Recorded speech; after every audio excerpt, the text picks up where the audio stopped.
Hello guys and welcome to Quick Solution. Today I'm going to show you how to fix your all caught up on Instagram. So in order to do that, let's go to the profile icon in the bottom right corner and then hit the icon with the three lines at the top right corner and then go to settings and privacy. So right here, if you scroll down, you would be able to find an option which is called data usage and media quality. So let's tap on that.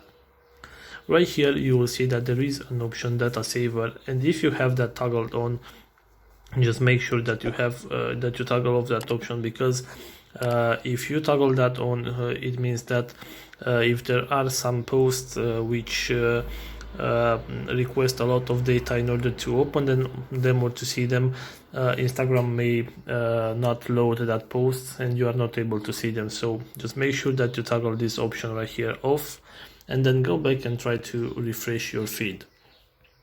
Another thing that you can try is open your settings device right here and then go to the app settings and right here search for Instagram.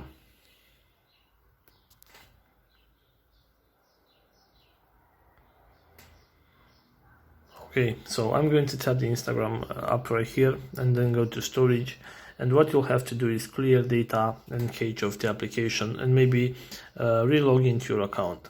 If that doesn't help, the last thing you can try is uninstalling the app from the App Store and then go back to install it again and re-log into your account. So this is all for today guys. If you enjoyed this video, don't forget to like and subscribe to the channel for more videos like this one.